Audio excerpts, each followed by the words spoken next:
రాయలసీమకు ద్రోహం చేసే వాళ్ళల్లో మొట్టమొదటి వ్యక్తి ఎవరంటే చంద్రబాబు నాయుడు అనేది మనకు అర్థమవుతా ఉంది. రాయలసీమకి ఎంత ద్రోహం చేస్తున్నాడు అనేది ఇందాక చెప్పడం కూడా జరిగింది. కాబట్టి ఈరోజు రాయలసీమకు ద్రోహం చేయడమే కాకుండా ఆయన ఓటుకు నోటుకు భయపడి ఆ రోజు మన వాళ్ళు నాకు బ్రీఫ్డ్ మీ అని చెప్పి ఓటుకు నోట్లో కేసులు ఎరుక్కొని కేసీఆర్ తీసుకుపోయి జైల్లో పెడతాడు, బొక్కలు పెట్టి మక్కలు ఎరగొడతాడని భయంతో ఒక ముఖ్యమంత్రిగా ఉండి ఇక్కడ రాష్ట్రాన్ని వదిలిపెట్టి పారిపోయి వచ్చి విజయవాడలో ఆఖరికి కొంప కూడా లేకుంటే బస్సులో పండుకొని ఆ రోజు వ్యవహారం చేసినాడు. కాబట్టి ఆ రోజు ఆయన ఓటుకు నోటుకు భయపడి ఆ రోజు పాలమూరు రంగారెడ్డి కానీ తెలంగాణ వాళ్ళు కింది నుంచి నీళ్లు తీసుకుపోతూ ఉంటారు. మనకు అందరి నివాకు రావాలన్నా కూడా వచ్చే పరిస్థితి లేదు. అందుకే రాయలసీమ ఎత్తిపోతలు అనేది జగన్మోహన్ రెడ్డి గారు స్టార్ట్ చేసినాం. అంతేకాకుండా ఏదైతే మన అనంతపూర్కి వచ్చేటువంటి అందరి నివాను 6,300 క్యూసెక్కులను తయారు చేస్తే ఈరోజు దుర్మార్గంగా 3,800 క్యూసెక్కులకే పెట్టి ఈ ప్రాంతానికి అన్యాయం చేసి కేవలం వాళ్ళ సంపాదించుకోవడానికి ఆయన బినామీలు సంపాదించుకోవడానికి కమిషన్ల కోసమే ఈ వర్క్ స్టార్ట్ చేయడం జరిగింది. ఎంత నాసిరకంగా ఉన్నాయంటే చేత పీక్తే ఊడొస్తున్నాయి ఇవి.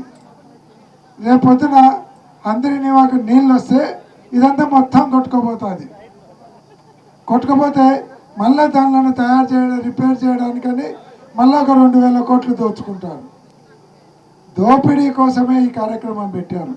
అసలు ఈ లైనింగ్ వల్ల ఈ ప్రాంత ప్రజలకు గ్రౌండ్ వాటర్ పోతుంది, బోర్లు ఎండిపోతున్నాయి, చెట్లు ఎండిపోతూ ఉన్నాయి. అదే కాకుండా ఏదైతే మనకు 6,300 క్యూసెక్కులు రావాలో అవి కూడా రాకుండా పోతూ ఉన్నాయి.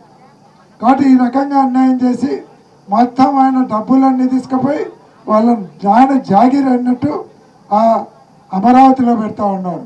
1,00,000 కోట్లు అంటాడు.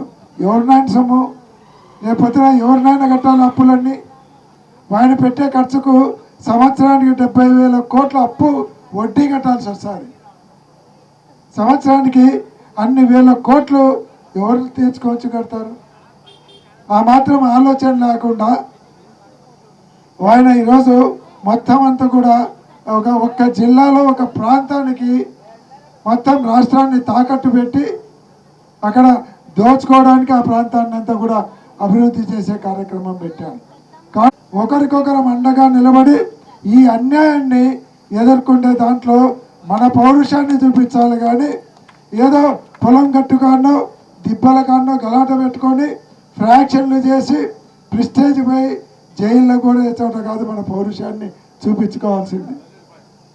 మన పౌరుషాన్ని చూపించుకోవాల్సింది కరెక్ట్ సమయం ఇది. మన పిల్లల భవిష్యత్తు కోసం మన పౌరుషాన్ని చూపిద్దాం. మన ప్రాంతం నష్టపోకుండా అన్యాయం జరగకుండా ఉండడానికి మన పౌరుషాన్ని చూపిద్దాం తప్ప ఏదో చిన్న విషయాలకు మనం జైలుకు పోయే పరిస్థితి వద్దు అని చెప్తూ, కాబట్టి ఈ కార్యక్రమంలో